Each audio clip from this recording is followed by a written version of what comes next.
Hi. Hello. Hello, hello. How you doing? Welcome to stream. Sorry, it took me a minute to get started there because it would appear the stream key was changed and I'm stupid and forgot to check. So just bear with me just a sec, guys.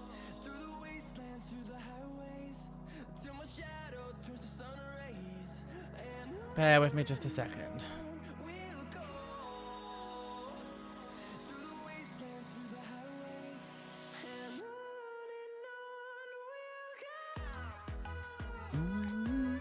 So just bear with me just a moment while we get started.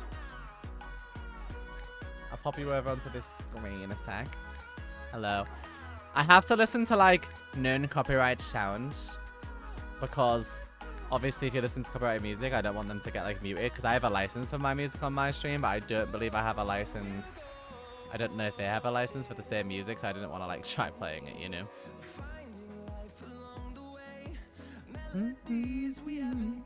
Right, give me a second.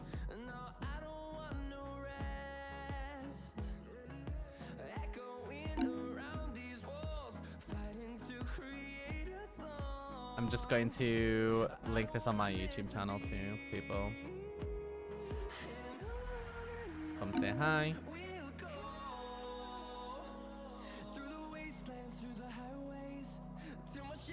Alright, cool. Hi, everyone. How you doing? Welcome to the stream. Hi, Minty. Hi, Sour Cherries. Hi, Sakura. Hi, Skittles. Hi, Maisie Rose. Hi, Blurry Starfield. Hi, Ariel. Hi, MX Shoe. How are you doing? Hi, Rigowe. Hi, Ariel. Is it Ariel or Ariel? How do you prefer it to be said? Hi, Only Cuddly. How are you doing? Hi. Eppies. Hi, Blair Starfield. I've already said that, haven't I? But hi again. Gosh, it's getting really warm in here. Hello, Gracie. Hello, Chicken Nugget, please. Now, before I get started, for anyone that wasn't watching my stream before we started this one, I do want to say, if I seem a bit meh, it's probably because there's been some really negative stuff lately in the news and in the media about trans people, and so I'm just feeling a little bit, to be honest, a bit down about it. I like your hair, thank you. I prefer the orange colour, so I kind of want to get like the orange put in the whole thing next time, but we'll see. But today, guys, we have scheduled to talk about hormones and transitioning and things that I wish I knew beforehand. And I can answer some questions, but obviously I can't give like medical advice because I'm not a doctor, obviously. I can only speak from my own personal experience, naturally. But yeah, so we thought we could talk about some stuff, and then we are going to just chill. It's nice. These streams are usually just sort of like a chill experience. We just sort of relax and chat about LGBTQ plus stuff and stuff like that. So we'll get going and get started, and then we'll send some love out and stuff. And I told people that if they come and support the stream, because It Gets Better deserves the support, that I would let them, I'd give them like a Royal High giveaway or something like that. So we'll do that as well. So before I get started, because I want to talk to you guys a little bit about hormones, I can talk to you about like the changes that happen and things like that, things that happen to me specifically. I wanted to ask you guys if you have any questions regarding anything LGBTQ plus, trans related, hormones related, anything like that first, because that makes, I feel like that's a good starting point to ask you guys first if you have any questions. I kind of want like lo-fi music because it's just, I don't know, I'm just not vibing with like lyrics.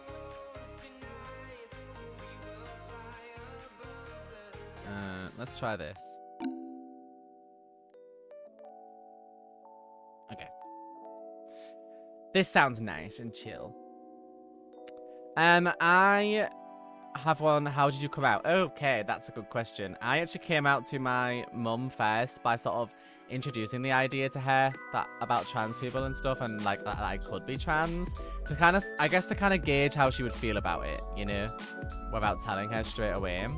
But then I eventually told them when I was like 16, because we were moving house and I didn't want to move house and go into a new place and a new area and still have not come out and still be the same. Does that make sense? So like I was like, this would be cool because pronoun check, my pronouns are she, her, as written on the screen. I thought it would be fun if we I say fun, I thought it would make sense if I moved to a new place and like came out at the same time so that I could start like, fresh, I guess, if that makes sense. Do you know what I mean? So, how do you tell people that you're thinking of transitioning? I think probably in the same way when you come out as trans. Obviously not every trans person transitions or medically transitions. Some people just socially transition, some people don't do either. But I think when you come out at the same time, you'd probably express your wishes and say what you're going to be doing or planning, you know? What steps can you take as a younger person's transition? So this specifically, like most transitioning related things, will massively depend on where you are. But something that a lot of people think that transitioning has to mean that you have to medically transition straight away or something like that. Or like that the only way you can transition is to medically transition. That is not the case. There is a whole period of social transition too that you have to go through first. Now, if you're in the UK and you're utilising the NHS, obviously like our free healthcare service, you have to socially transition first for 2 years, I think it is, before you're allowed hormones and stuff anyway. So you can certainly socially transition at any point. Socially transitioning means things like you might want to change your name. It's different for everybody. You may want to change your name. You may want to adapt your name. You may change your pronouns. You may change how you dress or how you present. You may change what you would like people to refer to you as. There are small things that you might want to change socially and adapt in order to feel more comfortable in yourself and basically doing things that make you feel better.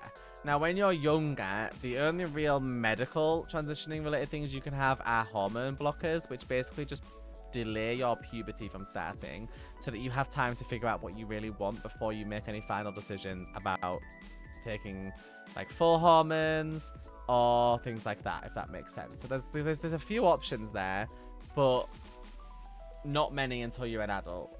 So it's good to think about social transition when you're younger. That's kind of the area you want to be in. And you kind of want to think about what you want to achieve. What do you want to do? What do you want to change about yourself as you grow older and things like that? It's difficult to understand at first. When I was younger especially, it is hard. One thing that I think I found hardest when I was growing up is that I had a tendency to question myself and think, am I trans enough? Because there's like things about me that I didn't want to change, or there's things that I did want to change. Sometimes people think that you need to change everything and that there's like a set list of stuff you got to do. There is not. Everybody is different and that's okay. So don't beat yourself up and think you're not trans enough. It's such a ridiculous thing to think. If you don't want to change certain things about yourself, that's perfectly normal. How did you realize that you wanted to transition? So, excuse me. When I was young, I kind of always knew there was something not right. Like, not necessarily not right, but there was something different about me. Like, I always knew. I just didn't know, like, what it was, if that makes sense, that was different about me. And it took me a while to figure that out. But once I did figure it out, I think it's because I watched a YouTuber, I believe, who was trans. And they were sort of explaining how they felt about themselves. And I was like, hey, that sounds exactly like what I've been feeling. And then I finally had a word to describe what I was feeling. Obviously, over time, I started to realize that there was options. Back then, I thought I was just stuck and that there was nothing I could do. Eventually, I started to learn that there were options and like you could transition and things like that. And it's been a weird journey, but I kind of always knew that I wanted to be on this journey, if that kind of makes sense. Did anyone bully you while you were transitioning? I mean, yeah, there's been people that have been not very nice, of course, but you gotta get on with it. Sometimes you lose people in your life, and I certainly have, but it's their loss in the end. You've been wanting transitioning tips, so listening to this really helps. Well, I'm glad. I don't know if you could answer this one, or if it's already answered, but how would you tell your parents that you're gay? So we actually did a whole stream about coming out. But basically, the most important thing to do when it comes to coming out is knowing that you're safe. You can't safely come out if you don't know that you're guaranteed to be safe. If your parents are, say, homophobic and you can put yourself in danger or at risk of like being thrown out or anything like that by coming out, you should probably hold off for now until you're in a position where you know you can be safe. I can't know your personal situation, so I can't like advise, but you need to be able to identify whether or not you're going to be safe if you tell them. How do you deal with transphobia? Sometimes I ignore it. Sometimes I get mad.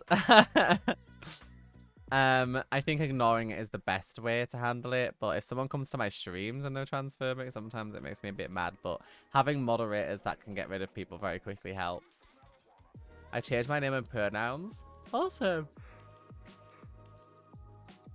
We're taking the right step in the right direction. I'm so sorry, I've just suddenly started yawning loads. I've been up a while, but I'm not really necessarily tired, but I'm just suddenly yawning a lot. I think it's getting late in this country.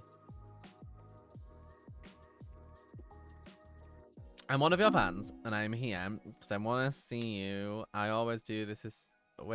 I always do this to people that I love.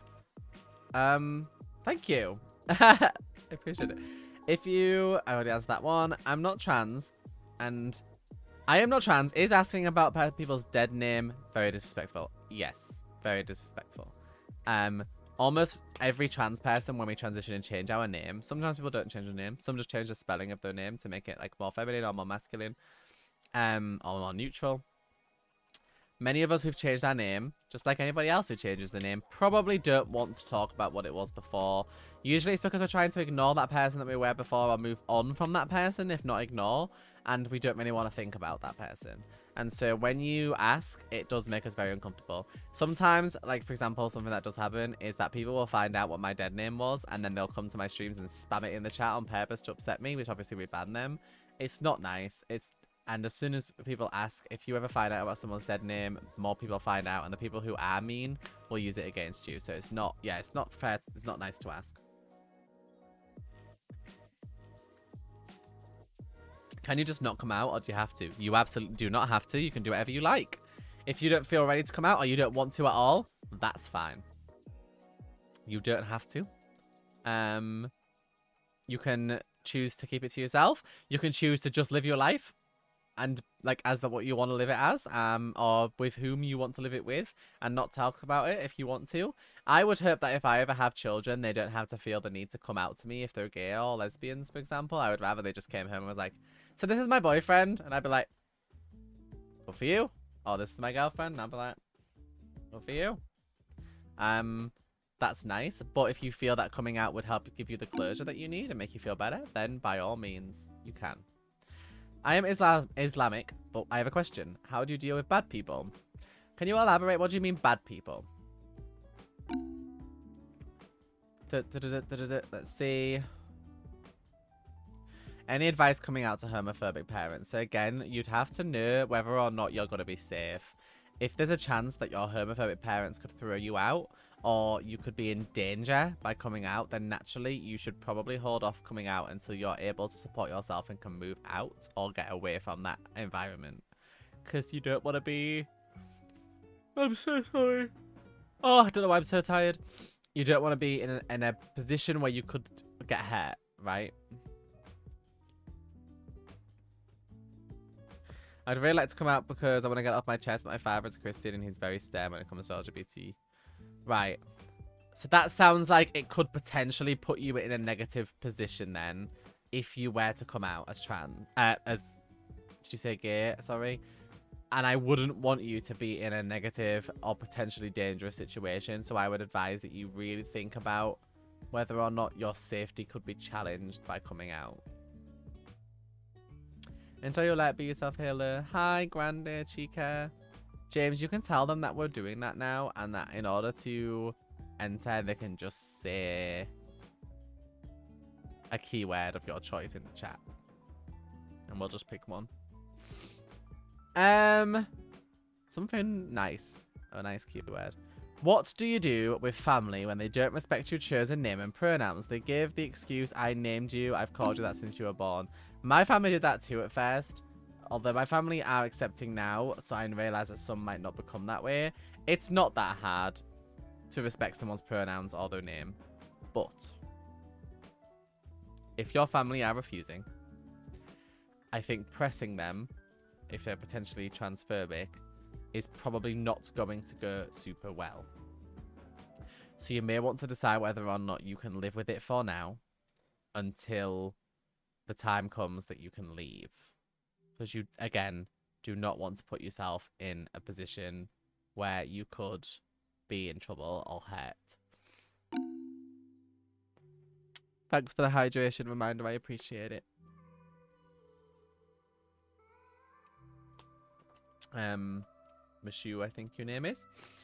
How do you deal with people disrespecting you and maybe talking to you with the wrong pronouns on purpose or using your dead name on purpose? So if it's not family, like I just already explained family.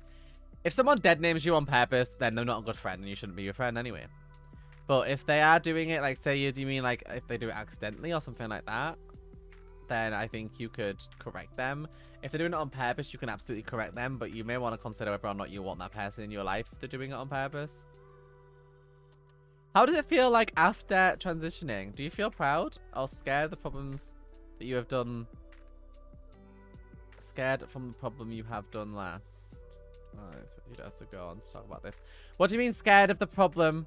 What do you mean? Sorry, I am confused. But how do I feel? Pretty good. I feel a lot better when I look in the mirror.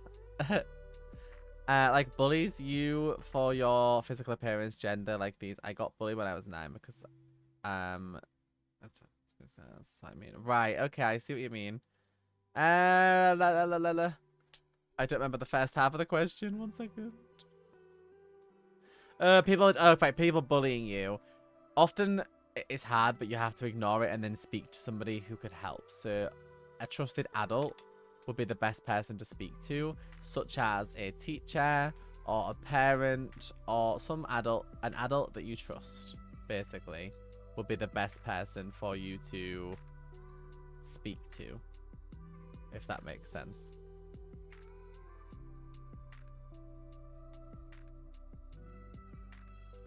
My friend has a question but is too scared to ask, but how would you tell someone who is using your wrong pronouns on accident that it's not your pronouns?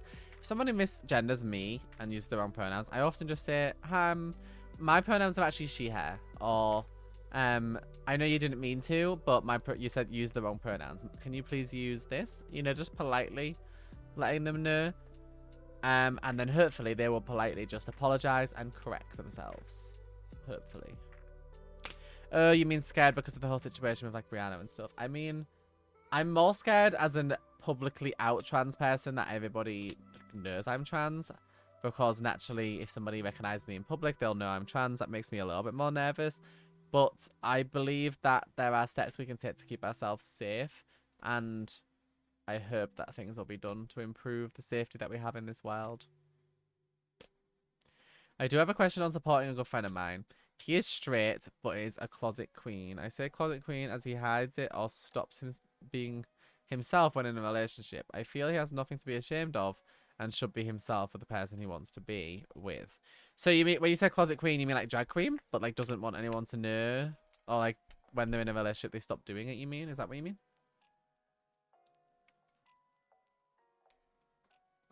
If you were parents are homophobic or transphobic and you're trans, how would you plan to leave? Secretly, I don't think you should run away. That's not safe. What I mean is like when you become an adult and can move out, or you have your own job, or if you go to college, you know, and you're not in the house anymore. There are various ways that children obviously move out of their parents' houses. I don't advise that you run away because you don't want to put yourself in a, you know, in a situation where you could be hurt or homeless or worse. My sis and I told her, and she was...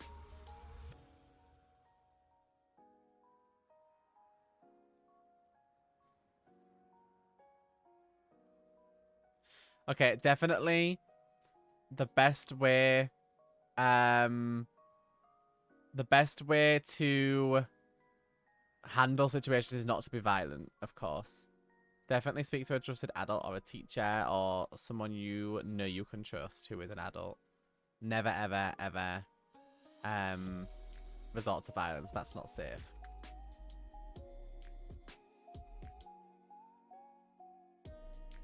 I was just reading James's giveaway message.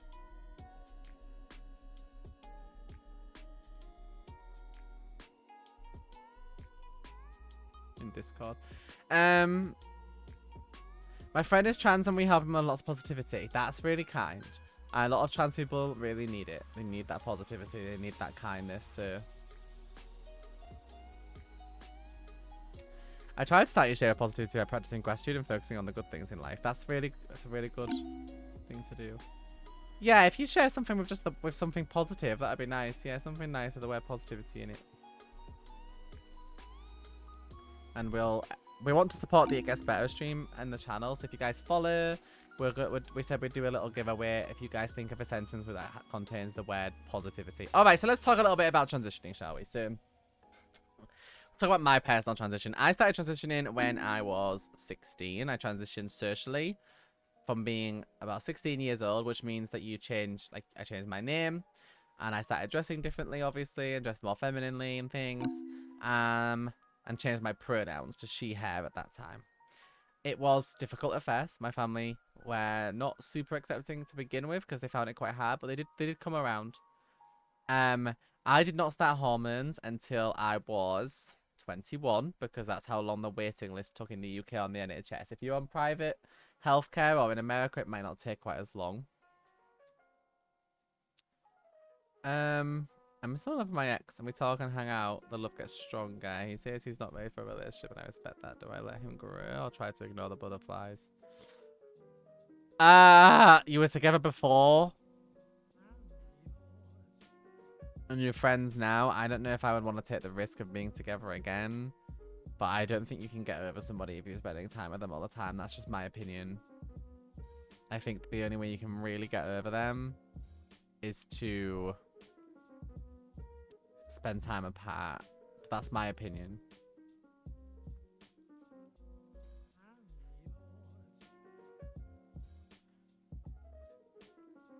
Mushu. Yeah, once you've entered, guys, we'll pull the winner in a little bit. Don't worry. Just make sure you stick around so that you can know if you've won.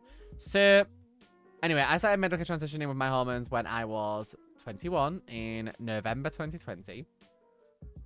So I was almost 22. So it's been about 2 years and a half, nearly 2.5 years. The first thing you're going to notice, obviously, when you transition is that medically transitioning, it changes your secondary sex characteristics, which means it changes things about you that are secondary to your structure in your body and your outward appearance, but it can't change things that are primary characteristics. So it can't change the shape of your bones. It can't change certain innate things inside of you, like it can't change your height, for example. And you're not going to have the length of your arms or the broadness of your shoulders or anything like that. None of that can change because that's your bone structure and your body structure, and those things are primary characteristics that can't be changed. However, your secondary characteristics, which are mainly the characteristics that people utilize to identify someone's gender, can be changed. Those are things like your breast growth or your hip shape or fat distribution on your body, things like that. So if you are male to female and you take hormones, you will obviously grow boobs. You will start to develop a hip shape because the fat will redistribute from around like your tummy and stuff to be more around your hips and your like bottom to create like a butt shape. The fat on your face will redistribute from being around the bottoms of your chin to being in your cheekbones because obviously women have stronger cheekbones. Your hair becomes softer, like women's hair. It also can reverse male pattern baldness. So if you're a male who's gone like bald or maybe go bald, it can either stop it from happening or reverse it, and you can grow your hair back if you're male to female. As well as your skin gets softer because women's skin, obviously heavily influenced by estrogen, is much softer. It does also affect other things like mood and emotions and libido and things like that are changed quite heavily. Your mood especially will change. I am something that I didn't really realize how like much it would change is that I am way more emotional, and I cry about very stupid things. I don't cry a lot at the moment, but like I get very emotional about things that I never used to get emotional about. And obviously having higher estrogen and lower testosterone, that's what's gonna happen. And I don't think I realized how much my emotions would change. I get very moody too. If people annoy me, I get very moody very quickly. I've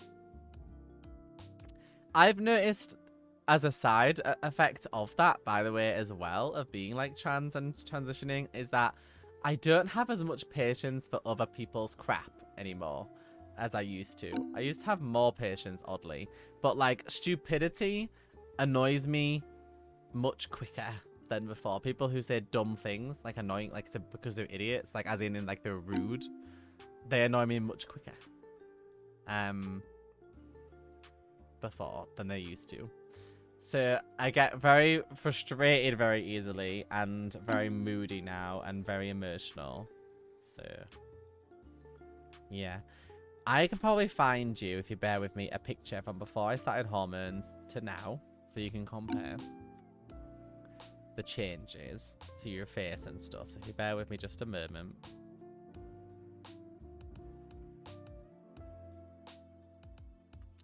Because hormones will, of course, change things about you, like your face shape and stuff, as I said. So bear with me just a moment.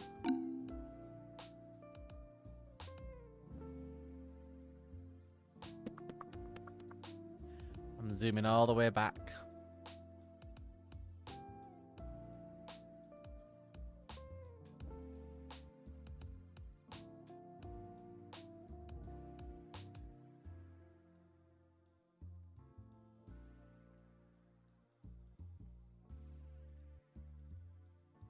Okay. It's really hard to find pictures of myself from then because I hate myself. Back then, at least. And so I didn't really take any pictures. So please bear with me a second.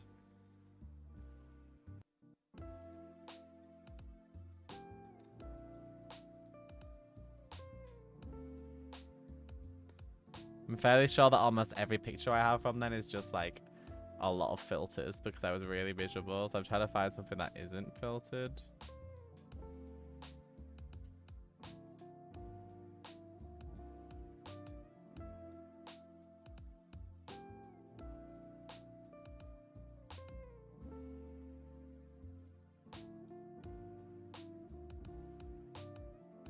Why did I not take any pictures of myself?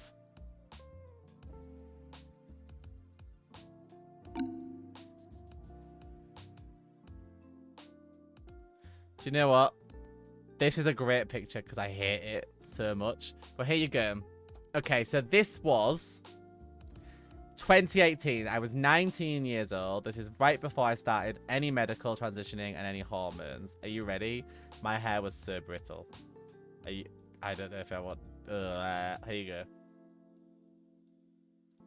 That's right before I transitioned, but right before I started medically transitioning. Before hormones. So that was 19, 20, 21, 22. So 4 years ago. Before hormones. So obviously you can see a distinct change in like the shape of my like jaw and the like redistribution of like the fat onto my cheekbones, and my hair is much healthier and softer.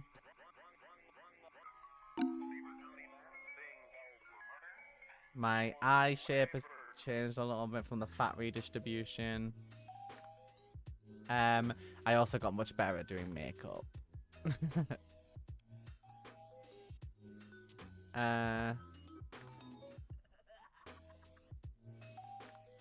So yeah, hormones, it does do a lot for your face. It does do a lot for your face. So it changes a lot.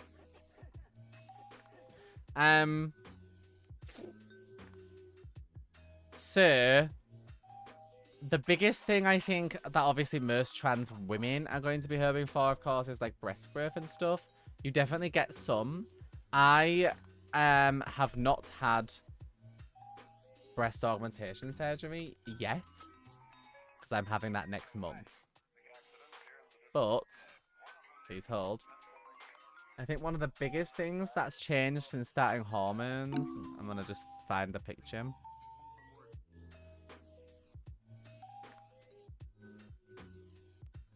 Bear with me, because this is like such a Persy picture on my Instagram. So bear with me a sec. But these should give you a good example. The Persing in this is real, but you'll see. Hang on.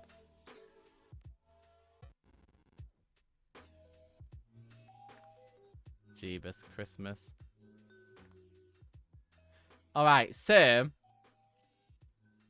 the biggest thing for me that I've enjoyed the most, I think, from hormones is that naturally your fat redistribution in your hips and stuff does mean that you do develop like a curvature. And so my body before, other than the fact that I've always been kind of a bit overweight, was very like flat, you know, because men's bodies usually are. If you are male to female and you transition, obviously your fat will redistribute. So instead of being flat, this is my body looks like now, as you can see in this very Persy picture that I posted on Instagram a while ago. It creates a shape to your body. So like I have like actual hip development now, and your bum gets bigger, and then your breasts grow a little bit. And yeah, you get like curves. You love my bangs? Thank you. A better example may be like this picture, for example. You can see, again, you develop sort of like a curve shape. My hand's kind of there, so it's hard to see, but so you sort of develop like a curve shape instead of being just completely flat. And yeah. Oh my gosh, the animated emote makes it into a mermaid. That's so cute. I love that.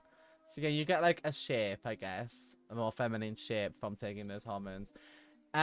If someone does take hormones, will they be on them for the rest of their life?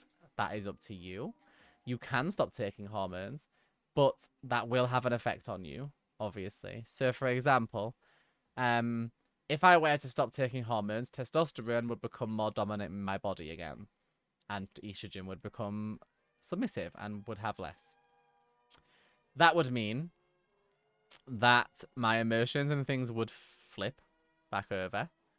But thank you, Ara, Hannah. I appreciate it. By the way, I have a Hannah tattooed on my wrist. If you... What the heck is that song? That was... I heard weird words. So, if you stop taking hormones, like say if I did right now, obviously testosterone would become prominent in my body again. Physical changes are not reversible. So like you're not, once you've grown breasts, they're not going anywhere. They're not going to shrink again. You'd have to if you wanted to detransition, if that's like, for example, and it's very rare that happens, but some people do, you'd have to have them removed again, right? Surgically. If you, like, your like libido and things would come back, would like go back up again. Your moods would change. A lot of trans people report, and I agree, that when you are on hormones to be the correct ones that fit with your mind, your thought processes become clearer and things become less heavy. I certainly feel that way. So I think if I stopped hormones, I would become really unhappy. Now, that's not to say some trans people don't. Some trans people do stop hormones. Some do decide that they don't want to take them anymore. And that's fine. But there will be repercussions. Some things are reversible. So if I stop taking them, my face shape would go back to what it was before. I would probably lose the hip shape that I have. And things like that.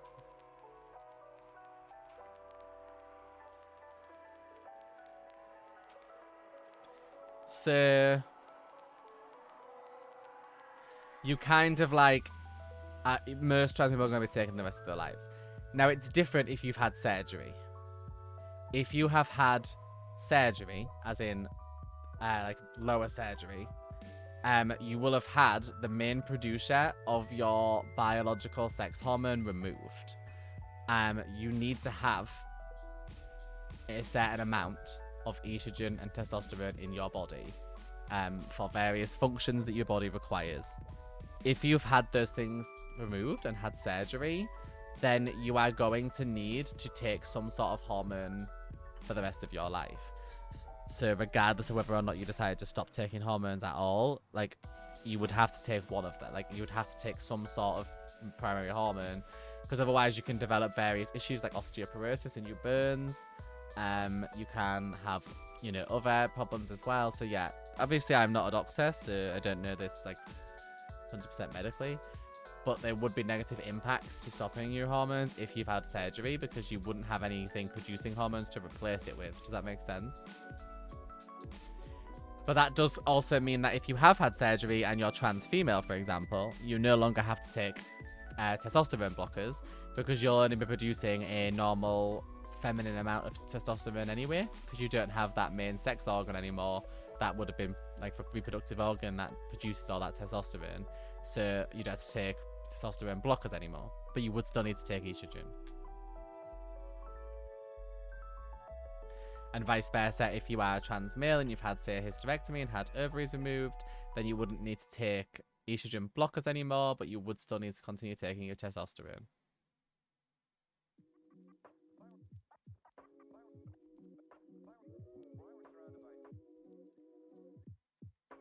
Self-care is definitely really important. JCM, you are absolutely right.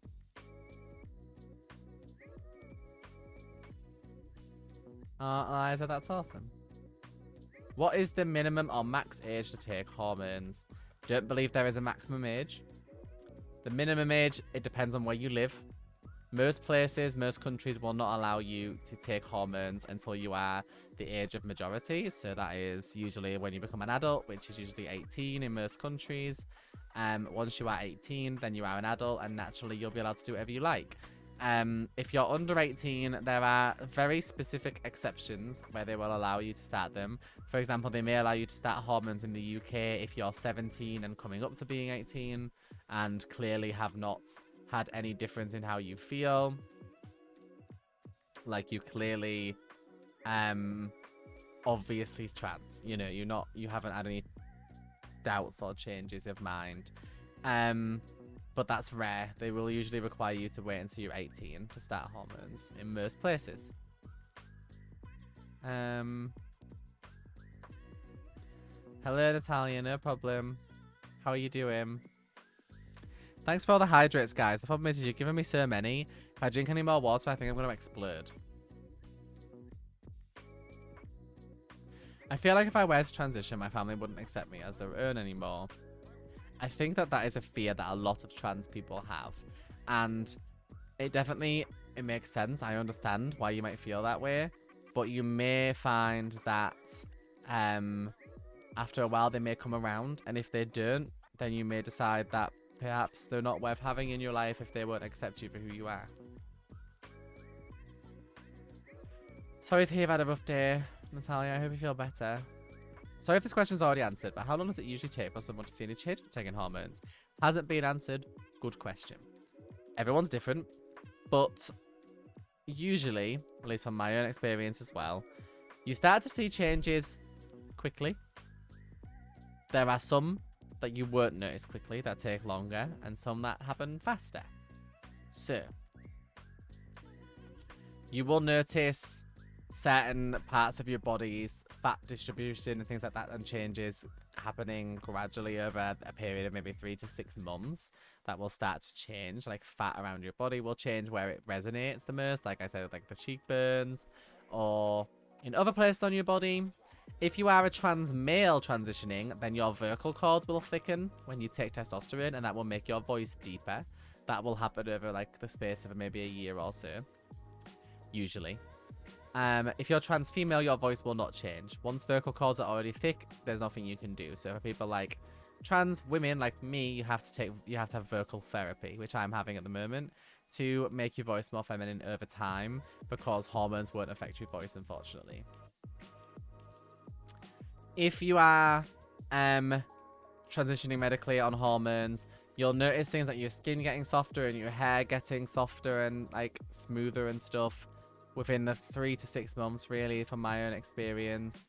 And then there's other things like your breast growth will start, but it'll mainly be that you'll notice that it'll be painful, like your chest hurts. Because what you got to realize is that most women will grow their breasts, obviously, through puberty, which will last multiple years, you know, 4 or 5 years maybe before they're fully at the place where they're going to stay. Whereas when you're trans, you usually get all that growth in like a year, 8 to 18 months, 2 years max. So it's quite quick and it hurts. So if you like knock your chest, they hurt. I mean, I've been on hormones for nearly 2.5 years. Mine still hurt. Even though they're probably not going to get much bigger than they are, they still hurt.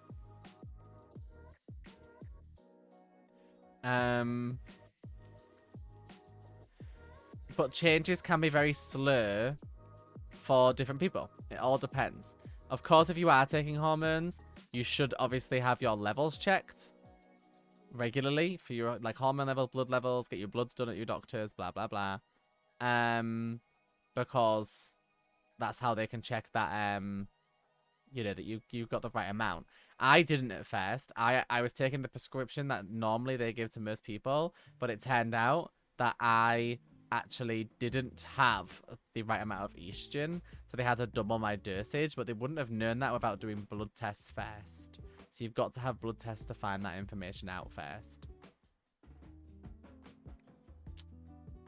Many people feel insecure about it. Yeah, I understand that. When I was first transitioning, I was really worried because I felt like the progress was really slow. But after the first sort of year and a half, I think I started to really notice the changes. What is the wait, where was that question gone? Sorry. Is there a way you can take hormones without your parents knowing because they're homophobic? As an adult, yeah. As a child, no, because you're going to need the permission to see a doctor and things like that. And also, you can't take full hormones when you're not an adult anyway. But if you know, it's very complicated if you live in a family that's not accepting. And I understand how hard that must be. You got to try your best to be as positive as possible and just keep pushing. And I know it sucks, but you will get there. What was the next question?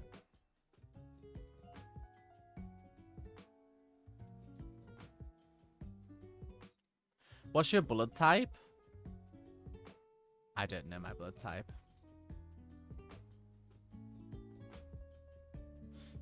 I am an Aquarius, yes.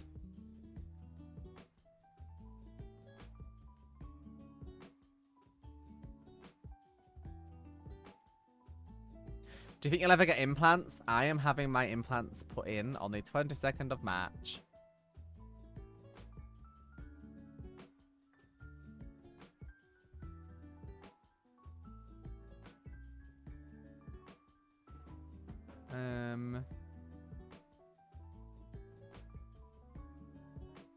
Bye, Rigo, no problem.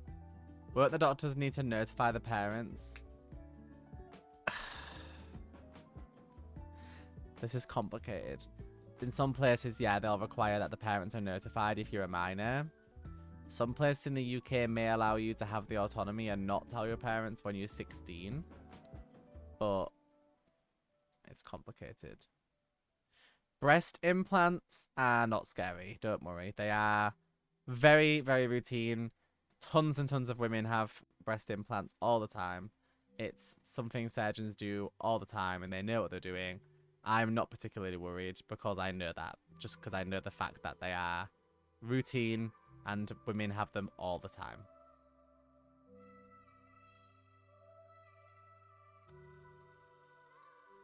Eliza, as I mentioned earlier, I kind of always knew that I was trans, but I think I finally had the word to describe what it was when I was about 15, 14, 15.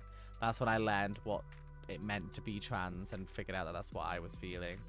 When you started taking hormones, how was the first weeks or even months? Emotional as heck. I was really emotional for for the first couple of months. I would get really mad really fast and I would cry a lot. I do anyway, still, but way more then. Like, I was so emotional in those first few weeks, especially. I think everybody was probably very annoyed with me and sick of me all the time because I would get mad and agitated super quick. I had really bad mood swings, yeah, and then I would immediately just start crying right after. It was like very up and down all over the place.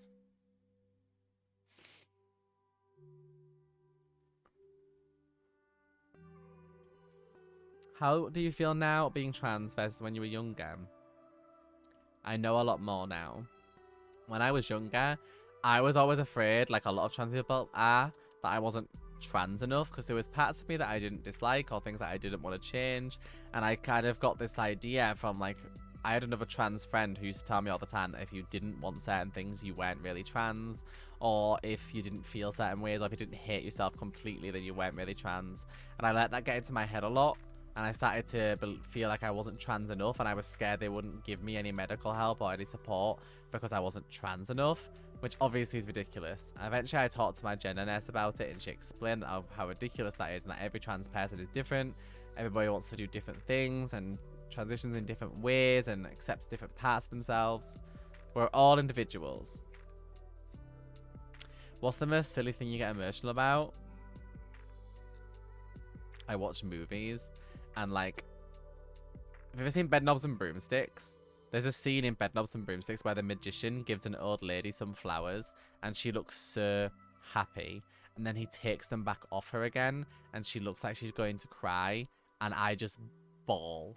Even though it's just a movie and just a joke, I bawl.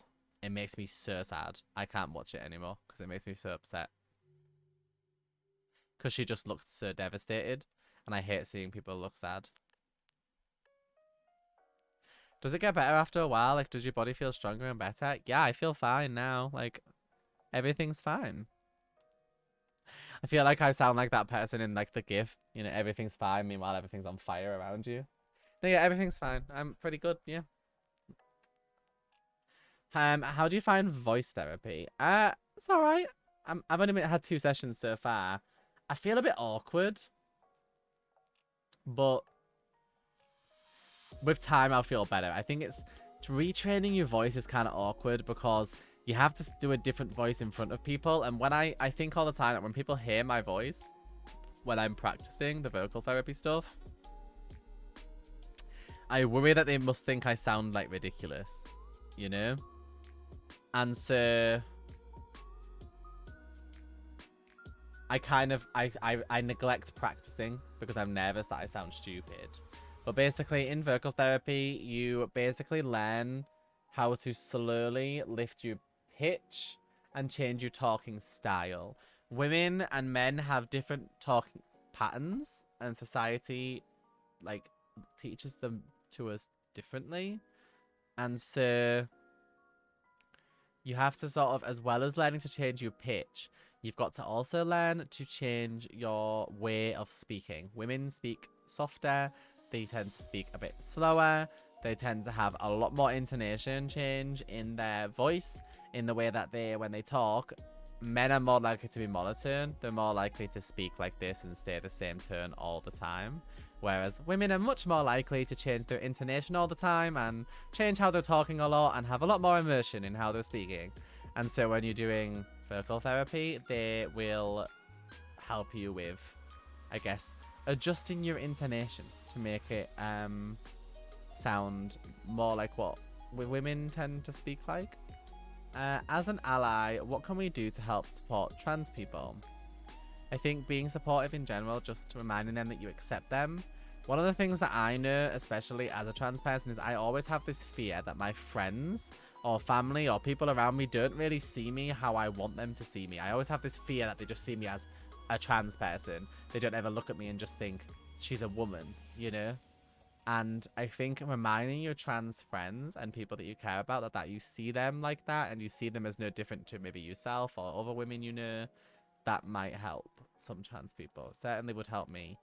It's something that I fear all the time, especially when like dating and stuff. I'm always afraid that the person sees me as like I'm a third category. You know, like there's men and women, and then there's me. You know, so.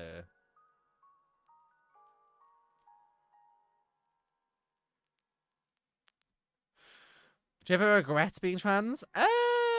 There's things I don't like about being trans, like the nastiness that can come with it or the aggression that people have towards it, but I'm not going to change who I am. I am who I am, and I've experienced the journey I've experienced, and I don't want to belittle or neglect my experiences because they're individual to me and they made me who I am now.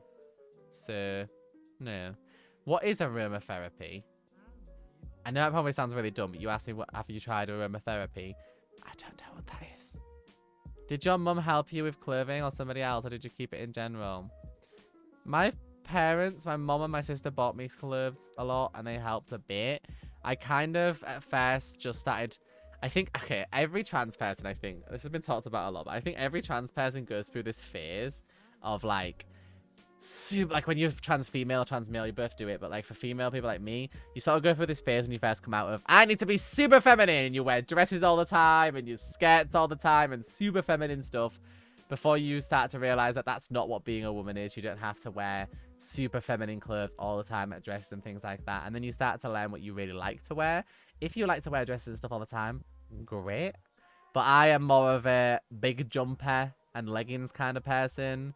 What I wear the most often in my life is I am 100% a pinafore person. I literally just wear pinafores all the time. So it's like a dress that is like overalls, right? It's like an overall. I think Americans say overall dress. I am big into pinafores and big cardigans and stuff. I don't wear dresses unless it's like for special occasions and stuff anymore. But I used to wear dresses all the time. Because when you first come out, I feel like you do it all the time. You like always think like I need to wear everything super feminine to get started. You don't. But you will. You'll find yourself. Finding your fashion sense and your makeup sense and your new sense of self takes time. But I kind of did it myself, yeah. I just started wearing different stuff, and eventually I found what I like, and so here I am. I love wearing rompers. Let me Google what that is. I don't know.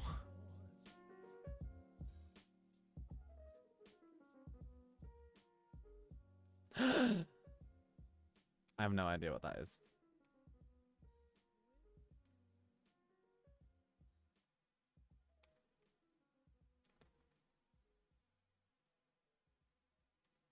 Like this? That? What is it? Like a shirt and shorts attached to each other?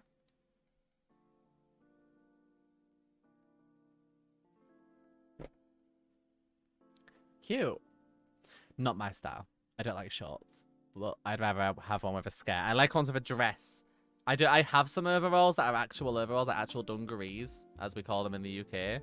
But I prefer them like dress style with skirts at the bottom. Rompers are so cute, but having to pee and being naked in the stall is the worst.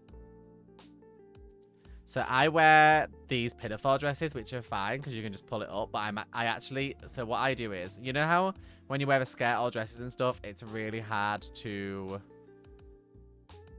pull like your shirt down all the time, because whenever you put a skirt or dress on, your shirt starts to ride up and makes like folds around here. Do you know what I mean? To avoid that, I actually, instead of wearing normal shirts, I actually wear bodysuits. So this shirt that I'm wearing, this like top, is actually a bodysuit in the sense that it goes under, like underneath your middle, and then buttons. You know what I mean? So like it's a top, but then it clips underneath your like middle, so that it's always pulled down, so that it can't like ride up underneath your dress. So that means I do have to unbutton them and then like pull them all the way up to pee, which is not always ideal. I know the pain of having to like pee though, because I used to wear, well, before I started like losing weight, I used to wear Spanx a lot, and taking Spanx off is such a pain. I love your fit, thank you. Oh, I see you like the full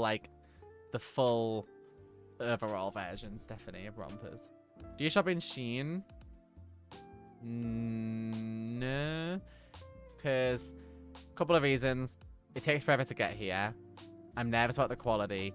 And also, I'm trying to be good for the environment and not support like fast fashion as much as possible. Because like, I feel we all have a responsibility to care a little, at least a bit, you know?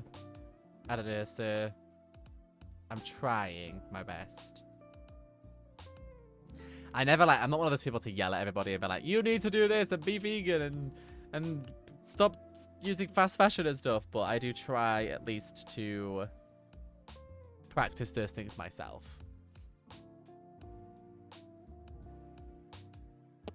What was the question? Someone asked me a question. Have you changed your skincare routine? I've never managed to find a good skincare routine. My skin is a disaster. It might not look like it, but it is.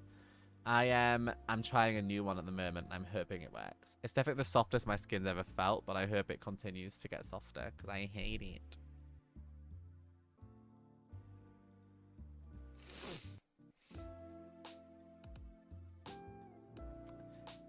Amazing, that's funny. Shade is not always good, but you are so kind for care about the environment. I do definitely like that style stuff. I've been looking a lot at cider lately. A lot of people talk about cider being really good, and there's some really cute stuff on there. But like I said, I'm always a bit nervous because fast fashion. But I just started a Lumiere, I believe it's called, skincare routine because my beautician and laser hair removal therapist suggested it, and I was like, all right, I'll give it a try. So I'll report back. I'll let you guys know.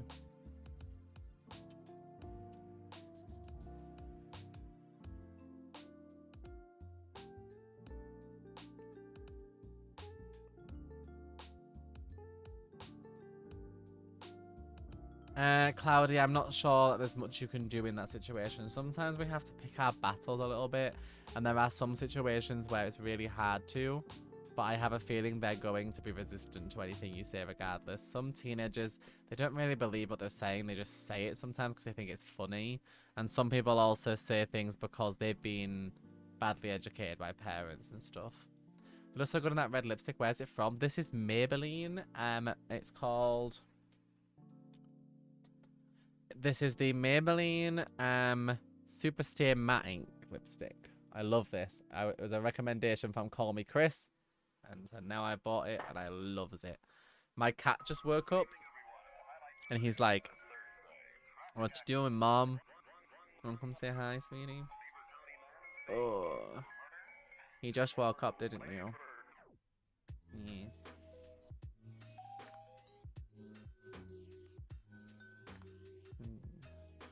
Little void kitty. He's been napping on my desk all day, and he's just like, I want strokes, poops, and food, and then I'll go back to sleep again. Right?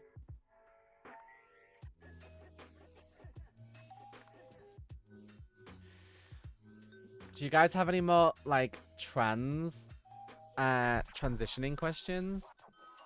Because that's what we're supposed to be talking about. My day's been okay, thank you, Yumi, for asking. My friend has a calico cat named Tinkerbell. That's cute. I want another cat, but I don't think Clem would like that very much. Oh, my dog. My dog and my cat are like... They're not necessarily friends, but they're like, listen, we both like Mom, so we'll put our differences aside for her sake, but just let's be clear, I don't like you very much. You know?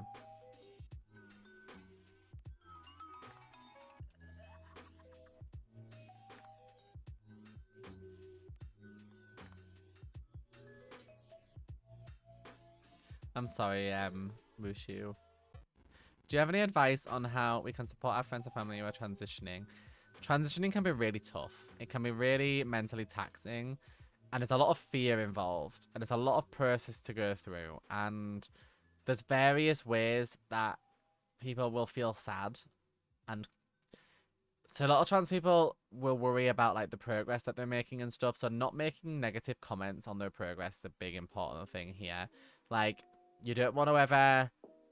You know, like how you might see, let's say you might see your teenage son or like, or a brother or someone, or like in early 20s or whatever, and they might come downstairs one day and they need to shave their face, they've got a little bit of hair or whatever, and you might make a joke like, oh, you need to shave your face, or like some people make jokes and say they've got like bum fluff on their face, something like that. You know, make jokes about stuff like that. Don't make a joke like that to your trans female friend or family member, because that's going to make them unbelievably uncomfortable. The same goes for like when their like breasts are growing, for example, because it happens in a very short space of time. They may find that just like in puberty, but you notice it more when it's happening fast. One of them might grow faster than the other. They might grow a little strangely at first. Don't make comments on it, please. Don't talk about it. Don't point it out. They're already going to be feeling nervous enough about their like progress. Don't point it out. Don't suggest that their progress is slow, or be like, oh, it's taken a while, isn't it? Like, don't say things like that. They're already going to be so worried about their progress and insecure about how far they're going and coming, and, you know, whether or not they've made big differences, and you pointing those things out is just going to make them feel really sad. If they do say something to you like, oh, I'm really happy with, like, look, my face shape has changed this much or whatever, don't say things like, I didn't notice, or something like that. Go a lot, just be like, oh, yeah. Like, you know, validate them. I think that helps a lot. Like, for me, for example, I felt like at first like nothing was happening, and then eventually it did start to make me feel like things would change. And my mom would sometimes say to me like, my goodness, I can't believe how much your face has changed in the last like year. Look at how like much more feminine it looks and stuff. For me personally, it'll be different for other trans people, I'm sure, but for me personally, that made me feel really good that she said that she noticed those changes. That made me feel happy, because obviously I really wanted those changes. So I was grateful to her for saying that. But in general, you should follow the rule of, like Beyblade just said, the usual rule about commenting on appearance is that if they can't fix or change it in 5 minutes or in a short space of time in that moment, you shouldn't comment on it, you know? Like, if someone has a bit of food stuck in their teeth, you can tell them because they can fix that now. But if they've got, like, something with their face that they can't change or something like that, you should keep it to yourself. Have you accepted that it's a hard journey and you're ready to carry on, or are you still anxious? I accepted it this year, 100%. Late December, early January, I finally accepted it, and that's where I decided to go forward with my surgeries and stuff. Up until that point, I was still really anxious and nervous, but now I started this year and I was like, that's it. We're not making do anymore, we're making changes. And so I started to start vocal therapy, which I just started. I have my implants. My breast augmentation is on in March. I am on the waiting list now for gender reassignment surgery. I started hair removal this week. I went for my consultation yesterday, and my first session is on the 28th of February. I was like, this year we are making the changes, and so that we can start 2024 fresh, I guess. Do you think it's like a second puberty? Yes, 100%. That's what most doctors and stuff say. It's like going through puberty again. If you've been on blockers as a teenager, and then you start taking the opposite sex hormones, naturally you'll just go through one puberty, and hopefully that'll be the one that's correct for you. But blockers can also present some issues in terms of there are issues in terms of the lower area. If your like reproductive organs because of being on blockers, haven't developed enough, that can limit how much is available for you to have utilized when you have surgery. So it's certainly, there's considerations here to be made. Have you ever stopped using hormones for a bit due to side effects? No, I would get way more side effects if I stopped. If I stopped taking hormones, I would feel like crap. They're disgusting, Rero, Kelly. I don't think there are black ones in the jelly beans I've bought in the past. They're like purple, right? And they're usually like blackcurrant here or licorice. Both disgusting.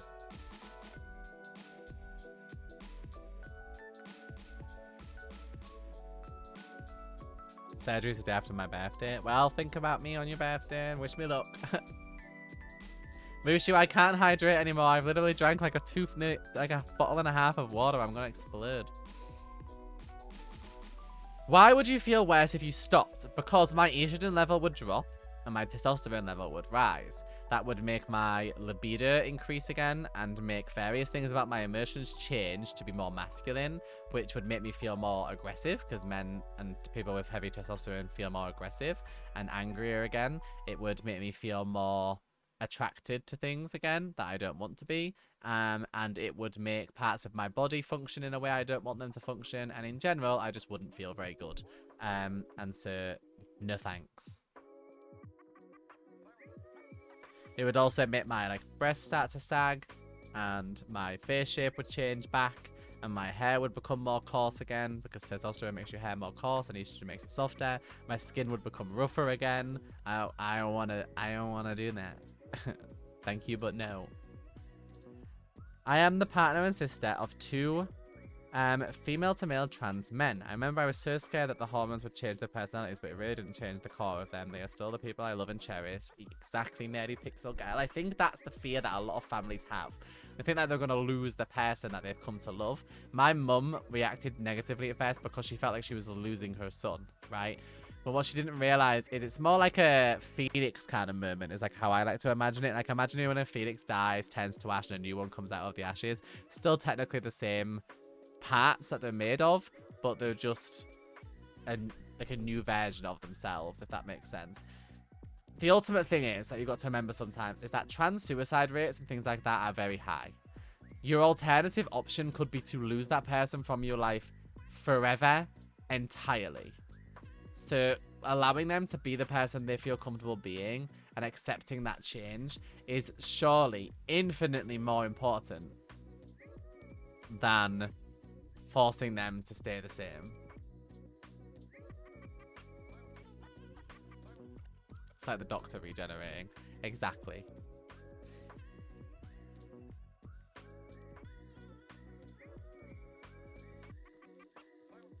I'm glad, Nerdy Pixel. I'm really glad that you think that way. What are the main changes that you have so far experienced as being a trans person? Well, when you trans... Hi, Alex. No problem. When you trans, you get to experience the world from two separate perspectives. Well, three perspectives. I've been able to experience what the world is like towards me when they think I'm a male. And being able to experience how the world treats people as a male. And now I've been able to experience how the world treats me as a female. And I've also been able to experience the world as how they treat me as a trans person. What I can say with confidence is that being a male, from my own experience, is much easier. People question you a lot less. People doubt you a lot less. They judge you a lot less. As a female, people justify your success all the time. They always feel they need to find reasons as to why you are successful.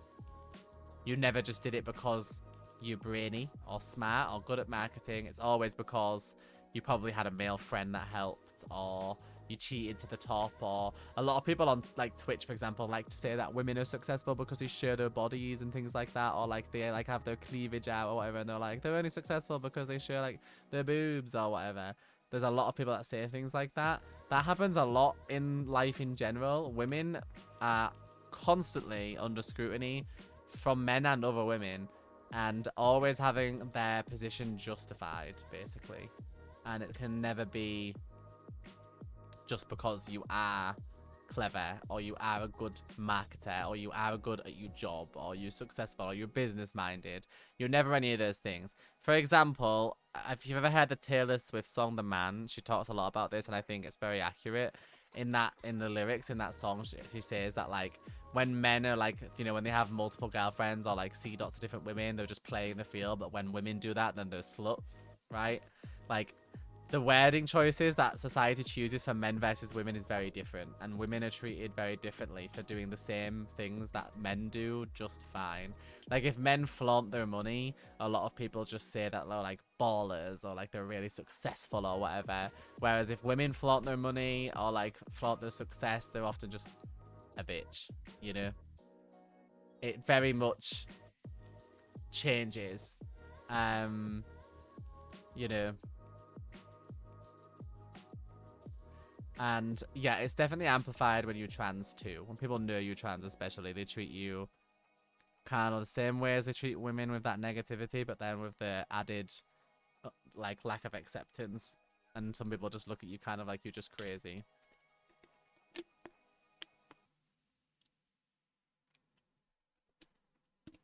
What is your favorite method to feel better in any kind of case? Sleeping. I like to be asleep. Oh, that's great, Neddy Pixel girl. I love that. Can you describe gender euphoria, whether from your point of view or in general? I want to know how that positivity affects trans or other gender non-conforming people. It's a very complicated topic. Because it naturally... It's experienced by people differently. For me, a good example of gender euphoria for me is like that picture I showed you guys earlier that I posted on my Instagram story where it was the first time I was taking pictures just for fun, and I looked back at some of them and I was doing my usual and then like picking out a couple that I thought I could post to try and keep my Instagram active. And I saw those ones in particular where like I noticed like that my body looked very like curved and stuff, which is something that I would obviously always really wanted. That's definitely a stark feeling of gender euphoria for me, to look at myself and not hate myself. In that moment, to look at myself and be like, hey, you look kind of good there. Like, that's huge for me. That's something I would never have felt before, that I've never really felt before. And there are times sometimes where I'll catch like a glimpse of myself in the mirror, for example, and I notice like my face or the way I look that day, and I'll think, wow, I look really actually all right there, you know? Those moments usually come with this like really nice like butterfly feeling inside you, where for just a moment, for like a split second, you feel like there's nothing wrong with you. You know, like you feel like you are just you and not like what society likes you to believe is not normal. Does that make sense?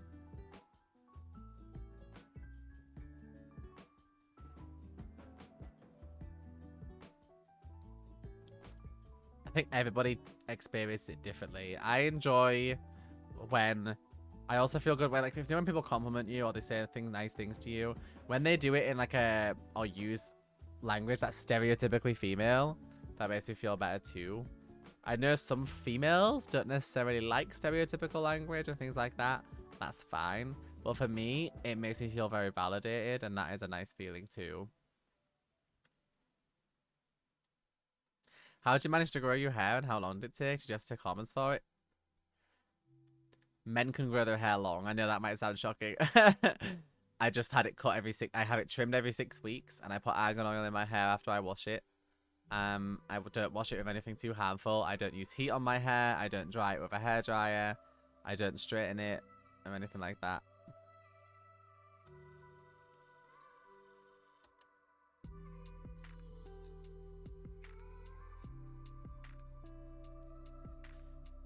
When you feel like your body matches your tail perception of yourself. Yeah, exactly. When I saw like my body looking that way, or certain parts of me looking the way I feel that I would see myself inside, or what I would have looked like had I not been trans, you know, and just been born like a biologically cisgender woman.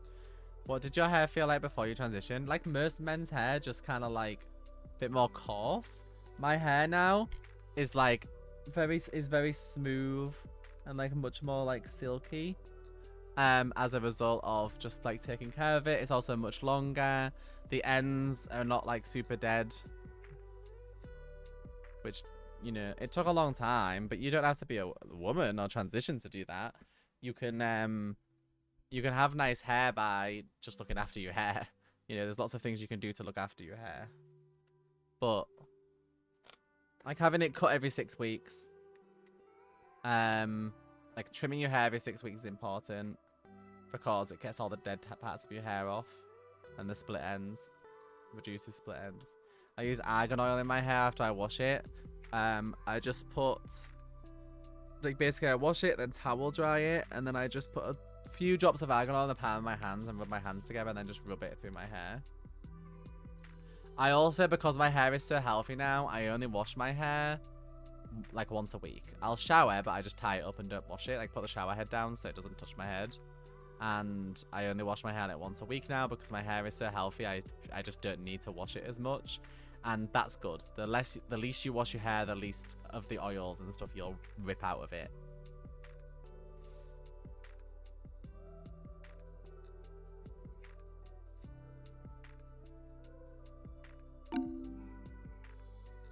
Yeah, using silk pillowcases, not tying your hair up when you go to bed, wearing a silk hairnet if you can't stand your hair flopping about around you while you're asleep. Trying not to use like elasticated ties and instead using like scrunchies and stuff, or silk scrunchies. I have some silk scrunchies, things like that protect your hair. I actually tend to just grip my hair up instead of tying it up because the band can't snap your hair by being too tight around it then. Did your friends treat you differently? When I left school, I only had like one friend and I was bullied quite badly. And so I just decided not to keep my friends and talk to anybody after I left school. I decided to just stop talking to everybody. So I didn't really have friends to treat me differently. I had a few online friends that certainly treated me a bit differently, but I just don't talk to them anymore. The biggest thing if you want to grow your hair long and have it healthy is just not letting it just grow. You've got to take care of it. Like, trim it every few weeks. Like, I just have like an inch trimmed off like every 6 to 8 weeks just to make sure that there's no split ends and stuff and get rid of any of the dead parts, you know. I use silk hairbands on my braids to sleep. Yeah, exactly. It helps. A lot of people like to put their hair into little braids to sleep because it keeps it off them, but it stops it from like having really tight bands around that can snap it. My biggest problem is my hair was super damaged when I first came out, and I allowed it to keep growing because I was too scared to go to a hairdresser because trans. I was scared that they wouldn't be accepting. By the time I'd found a hairdresser, I had so many split ends from not taking care of my hair that the only solution was to cut it all off. So we actually cut all my hair off, like really short, into like a bob, and started again. But that made me feel really sad because I like having long hair. Might be able to find you a picture. Hold on a second.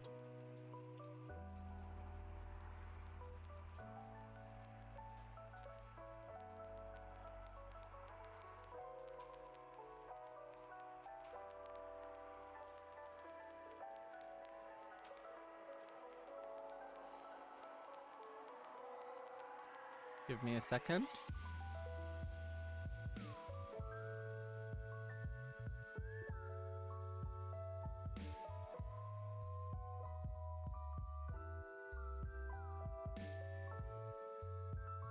Here we go.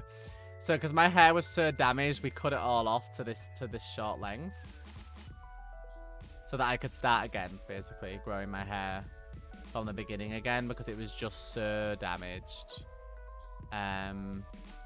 The only choice we really had was to take it all off and start again. So I had it really short for a while.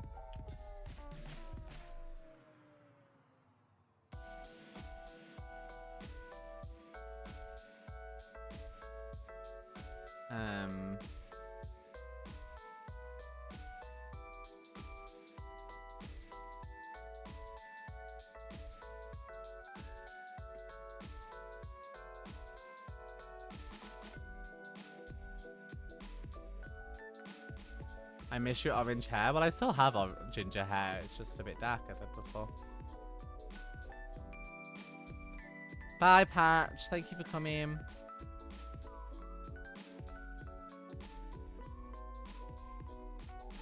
I want to have hair that I can sit on, but I'm too scared to get hair extensions in case I damage my real hair, so... Welcome back, 1234. How are you doing?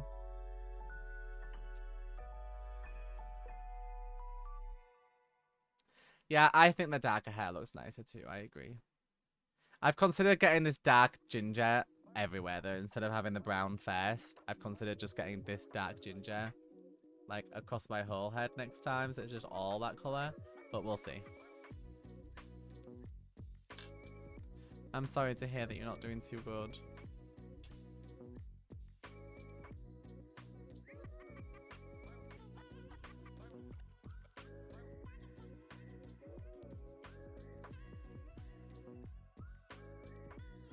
Oh dear, Natalia. Having hair you can sit on is uncomfortable. I have really long hair. I just want to be able to do more with it, you know? And I think having really long hair means you can do a lot. You've got a lot of options of things you can do.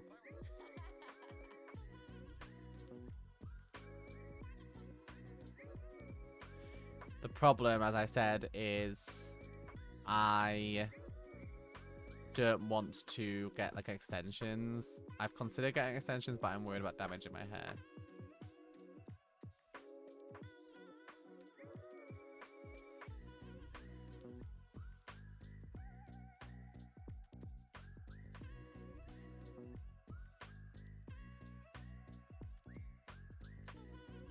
My baby hairs stress me out when you try and do a high pony. I have so many baby hairs down here. That's something that happens with hormones, by the way, when you take hormones. For those who don't know, when women are pregnant, that like increase of estrogen that they get while pregnant causes their hair along like the top of the like forehead under here to go short, like little tufts of hair. Because I've been on hormones, can you see? I have loads of like little tufts of hair from the increased estrogen. Like little baby hairs, look, that just end. Do you see?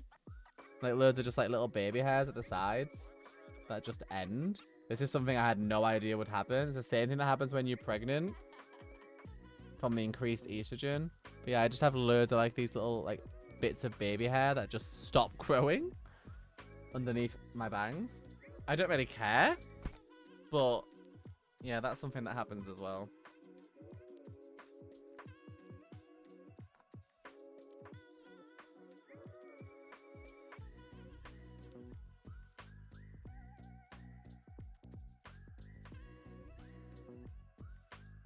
They don't bother me, but yeah, that does happen.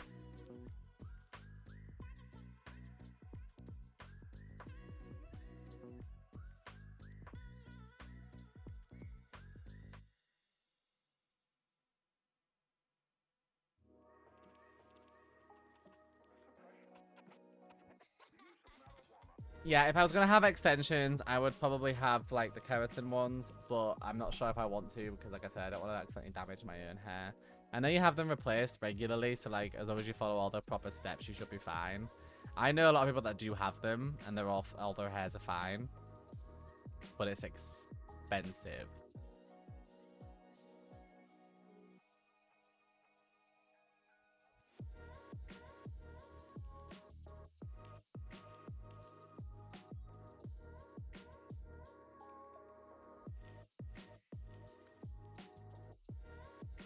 Mushu, in about 35 minutes. We'll announce the winner soon too of that.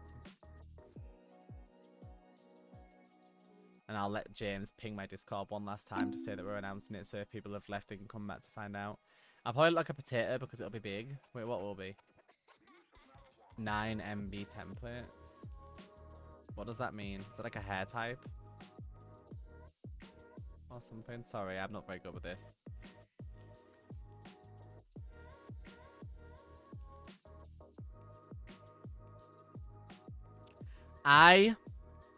So Faye, I got bangs because I have a very large forehead, and that's a common characteristic of like masculinity. And so I was like, we want it gone, and so we got it gone. Would you ever go blonde? I've been blonde many times. I wouldn't do it again, but I have been blonde a lot of times.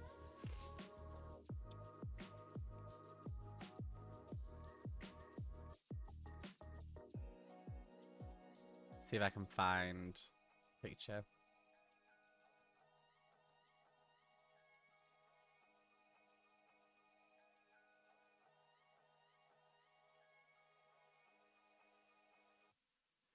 This was when I was platinum blonde.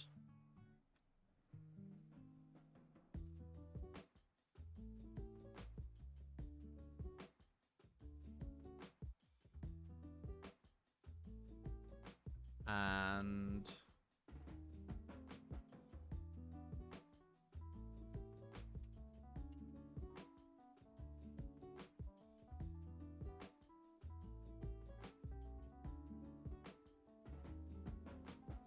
this is a wig.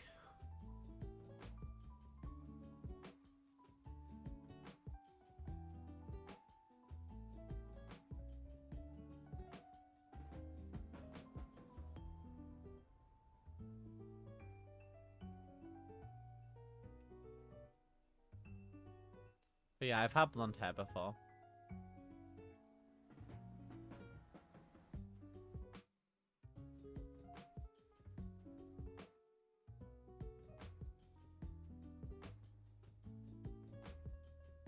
But I like my hair now. Plus, when it grows out, my natural colour's like a brown, like a brunette colour, so you don't notice my roots as bad. When I had really light hair, you notice my roots were really bad when it grew out.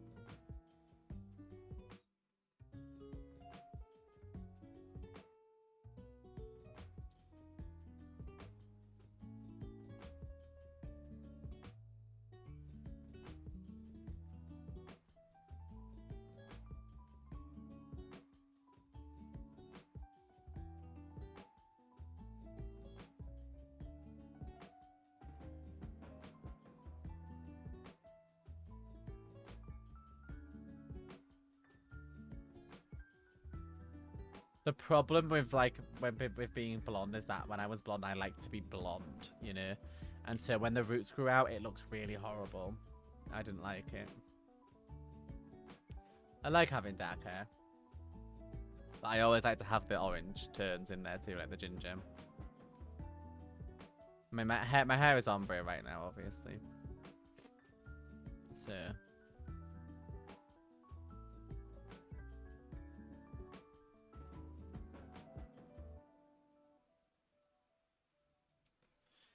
So, does anybody have any LGBTQ plus related questions that are not related to necessarily transitioning? They could be just like other questions. I'm happy to have a go at them if you'd like me to.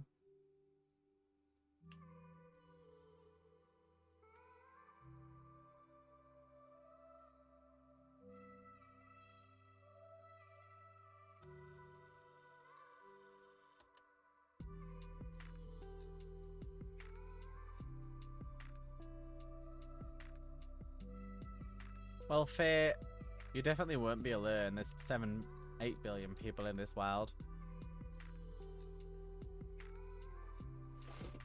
Other parts of the LGBTQ plus community that I'm in. Complicated question. I used to identify as bisexual, but when you take hormones, there is a small but very real chance your sexuality can change. Mine did. Before taking hormones, I definitely had attraction to women, and I do not anymore. And they do tell you that before you start your hormones. They say to you that your sexuality can develop, it can change a little bit, it can change a lot. It doesn't change for everybody. Some people it changes for, others it doesn't. For me, it did.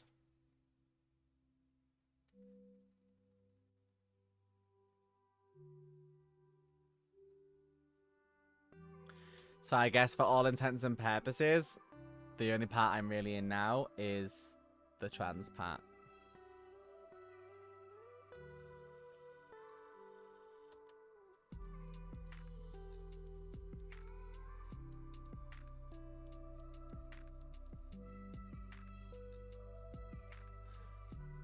Alex, it was hard coming out, yeah. It was definitely hard. And then all the people I had to come out after that too. It was difficult too.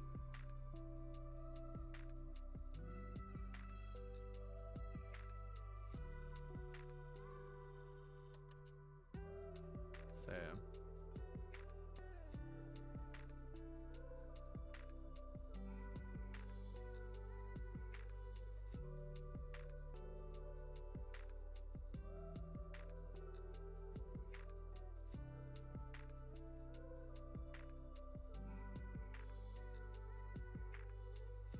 Because they're all married or in relationships, Maisie.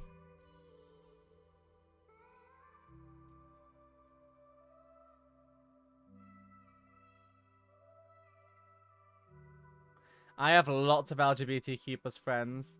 Lots of trans friends. Lots of... Basically all my friends are gay, to be honest. Almost all.